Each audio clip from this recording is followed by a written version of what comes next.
राधे राधे महाराज जी। महाराज जी, अगर भगवान हर व्यक्ति को अलग मार्ग से अपने पास बुलाते हैं तो एक साधक कैसे पहचाने कि उसके लिए भगवान का बुलावा किस रूप में आ रहा है? अपनी यदि कर्म कांड में बहुत रुचि है, कर्म करने में बहुत रति है, तो समझना चाहिए कर्म योग से हमें भगवान खींचेंगे।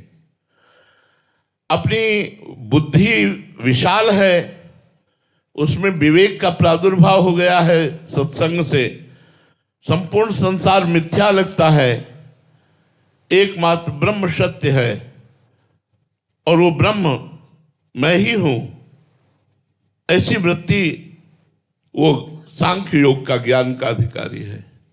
मैं नीच अधम किसी योग्य नहीं, हे भगवान मुझे अपनी शरण में ले लो, आपके सिवा मेरा कोई कल्याण करने वाला है नहीं। जैसे भी बने वैसे मैं आपके भक्तों का संग करूं, आपका नाम जप करूं, आपके लिए रोऊं, प्रभु ऐसी कृपा कर दो। मेरे से न तो कर्मयोग सधने वाला न ज्ञान योग सधने वाला, वो भक्ति योग का अधिकारी है जो न विशेष वैरागी है और न विशेष भोगी है, न विशेष भोगी है न विशेष वैरागी है। अपने को असमर्थ समझकर सर्वसमर्थ भगवान की शरण में जाने की प्रबलता है, वो भक्ति योग का अधिकारी है। तो अपने को देखना चाहिए हमारा किस योग से चित्त जुड़ता है सत्संग में, और फिर उसी योग के गुरु का आश्रय लेकर हमें उसी मार्ग में चल देना चाहिए। महाराज जी, कभी कभी क्या होता है कि जैसे सत्संग सुन रहे हैं तो ज्ञान का मतलब उधर रुझान है ज्ञान मार्ग में, बट गुरुदेव जो अंतरात्मा से एक्सेप्ट होता है तो वो भक्ति मार्ग के हैं, तो ऐसे में भक्त को क्या करना चाहिए महाराज जी? उसे ज्ञान प्राप्त हो जाएगा। भक्ति मार्ग के गुरुदेव का ध्यान करते ही, उनका पूजन करते ही, उनके द्वारा दी हुई उपासना करते ही शुद्ध ज्ञान हो जाएगा।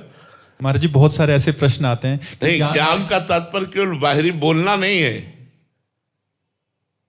स्थूल सूक्ष्म कारण तीनों शरीरों से परे अपने स्वरूप को अपने आप से अनुभव करना। क्या कोई भक्त ऐसा है क्या कि अज्ञानी होता है?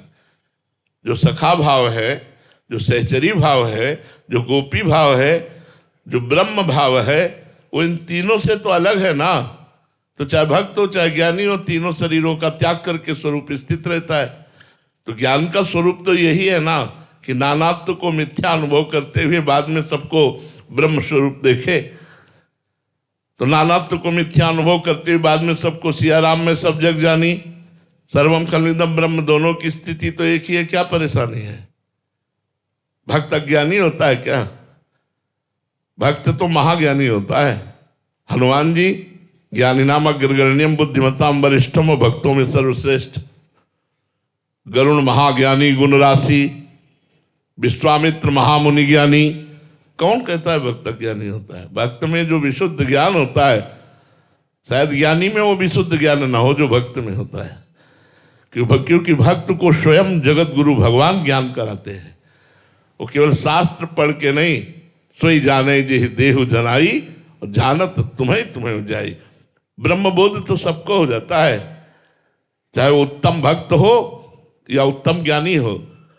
मम दर्शन फल परम अनुपा, जीव पाव निज सहज स्वरूपा।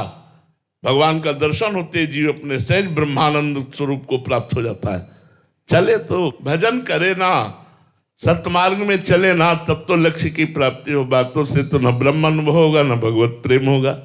काल पर विजय बातों से थोड़ी प्राप्ति की जा सकती है, माया पर विजय प्रवचन करके थोड़ी प्राप्त किया जा सकता है। उसके लिए तो साधन में लगना पड़ेगा। द्वंद्वों को सहते हुए, हर दुख सुख को सहते हुए भगवान का निरंतर स्मरण करते रहना, ये हर मार्ग के पथिक का है।